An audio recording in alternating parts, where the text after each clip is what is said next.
అన్నారు 15 మందికి 15 రూపాయలు ఇవ్వాల.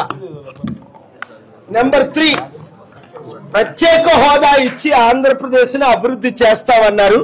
నేను కోర్టుకెళ్లి ప్రత్యేక హోదా గురించి ఫైట్ చేసి వాదనలు వినిపించి కోర్టు డైరెక్షన్ తీసుకొచ్చాను నరేంద్ర గారు ఇస్తే. కనీసం ప్రత్యేక హోదా కూడా ఇవ్వడానికి అవకాశం లేదు. ఈ రోజు వరకు మాట్లాడరు చంద్రబాబు నాయుడు గాని, పవన్ కళ్యాణ్ గాని, జగన్మోహన్ రెడ్డి గాని. 4 స్మార్ట్ సిటీలు కడతామని తెలంగాణలో 10, ఆంధ్రప్రదేశ్ లో 13 అని మోదీ గారే 100 సిటీల్లో 23 ఇక్కడ కడతామన్నారు. ఒక్క స్మార్ట్ సిటీ కట్టలేదు.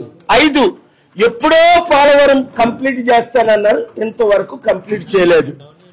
6 అమరావతికి 6 సంవత్సరాలు అయినప్పుడు అప్పుడు 5 ఇప్పుడు 5 10 సంవత్సరాలు మోదీ గారు వచ్చిన కూడా అమరావతి బిల్డింగ్లు కంప్లీట్ అవ్వలేదు, కూలిపోయే పరిస్థితిలో ఉన్నాయి. ఇలాంటి ఎన్ని చెప్పమంటారు? ఒకటి మాత్రం కంప్లీట్ చేశారు, రామ్ టెంపుల్.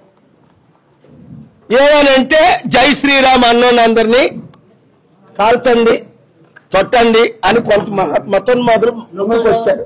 ఇప్పుడు దాదాపు ఒక 50-60 కోట్ల పనులు జరుగుతున్నాయి కదా సార్, అన్ని కూడా నిన్న ప్రారంభోత్సవాలు జరిగినాయి. మీరు అట్లా ఎందుకు మాట్లాడుతారు? శుభమాని పలుకుమంటే రాష్ట్రానికి రాజధాని లేదు, అభివృద్ధి లేదు, అలాంటి పరిస్థితుల్లో మీరు ఎంకరేజ్ చేయాలి కానీ డిస్కరేజ్ చేసే విధంగా మాట్లాడుతున్నారు. సత్యం మాట్లాడుతున్నాను నేను.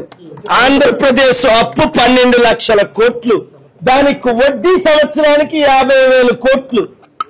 వడ్డీ కట్టలేని పరిస్థితుల్లో మనకి అప్పు ఇస్తున్నారు, ఫ్రీగా ఇవ్వట్లేదు. మనం 1,00,000 కోట్లు ట్యాక్స్ రూపమును కడితే ఆంధ్రప్రదేశ్ నుంచి, తెలంగాణ నుండి వాళ్ళు మనకి తిరిగి ఇస్తుంది కేవలం 40,000 కోట్లు మాత్రమే. గమనించండి. అదే 1,00,000 కోట్లు గుజరాత్ గవర్నమెంట్ కి, సెంట్రల్ గవర్నమెంట్ కి ఇస్తే గుజరాత్ కి 7 లక్షల కోట్లు తిరిగి ఇస్తున్నారు. నంబర్స్ చూడండి, నేను మాట్లాడిన అన్ని పూర్తి సత్యాలు. డిబేట్ కి రమ్మనండి మోదీ గారిని, డిబేట్ కి రమ్మనండి చంద్రబాబుని. ఎలాగా ఈ కేసీఆర్, రేవంత్ రెడ్డి రారు. ఎందుకంటే బంగారు తెలంగాణ, దరిద్ర తెలంగాణ, అప్పుల తెలంగాణ, డ్రగ్ల తెలంగాణ, హైడ్రా తెలంగాణ, హిందూ ముస్లిం క్రిస్టియన్ మధ్య గొడవలు పెట్టే తెలంగాణగా మార్చి ఇప్పుడు 10 లక్షల కోట్లు తెలంగాణలో అప్పు. టాపిక్ మళ్ళీ తెలంగాణ మీకు వచ్చింది. ఇప్పుడు ఫైనల్ గా మీరు అమరావతి రాజధానిని అంగీకరిస్తారా, అంగీకరించరా? రాజధాని ఎందుకు అంగీకరించరు? దాని కాదు ఇష్యూ. అది వైజాగ్, ఆంధ్రప్రదేశ్ లో అమరావతి కాదు. ఇక్కడ జరిగితే మీరు స్వాగతించాలి కదా.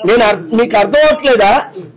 మీరు ఆత్మహత్య చేసుకునే పరిస్థితి. బాబు, నీ జీతం 50,000 రూపాయలు, నీ ఖర్చులు నెలకు 2 లక్షలు.